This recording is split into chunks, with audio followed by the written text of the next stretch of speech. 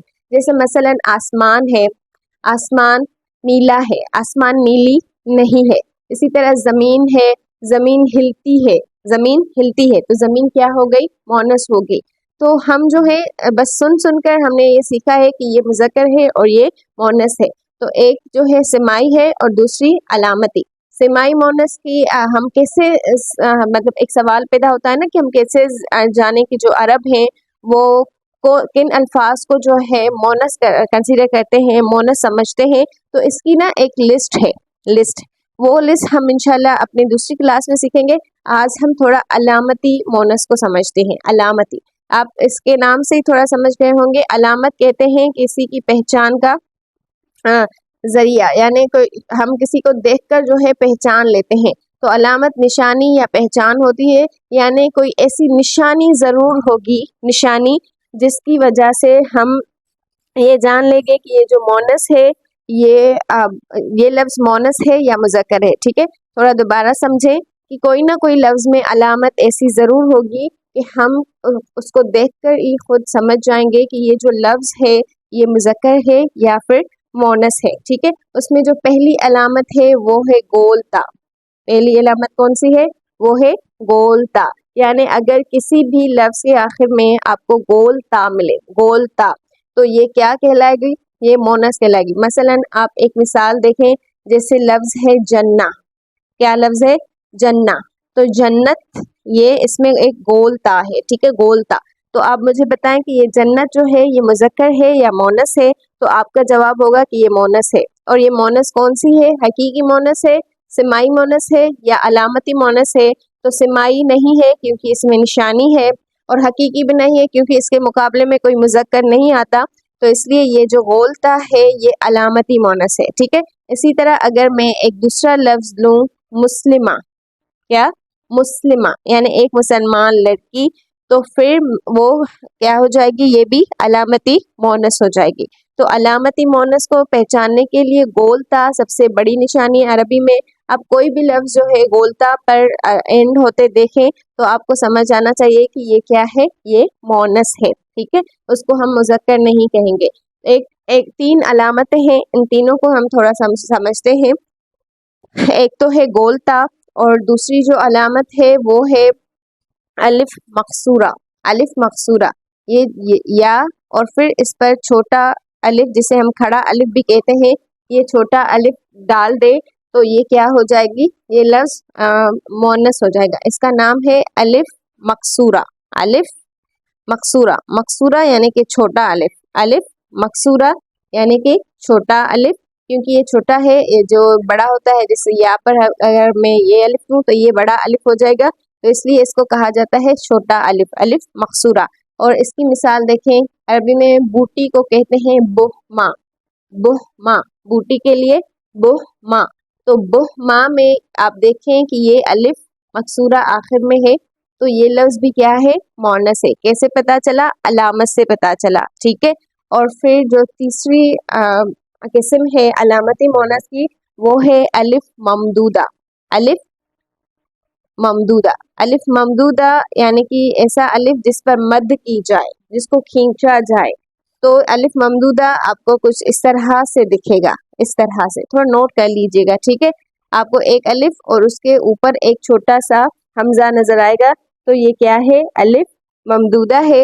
الف ممدودہ اور الف مقصورہ، ان دونوں کی مثالیں ہم اور گولتا کی مثالیں ہم اپنی دوسری کلاس میں تھوڑی پریکٹس کریں گے. اس کے بعد ہم سمائی مونس کی طرف چلیں گے. ہم کوشش کریں گے کہ ہمارا پریکٹس ورک تھوڑا زیادہ ہو تاکہ جو ہے بات بالکل اچھی طرح سمجھ میں آئے. اور مزید جاننے کے لیے اسی طرح جڑے رہیے. اللہ تعالی ہمیں استقامت عطا کریں. السلام علیکم.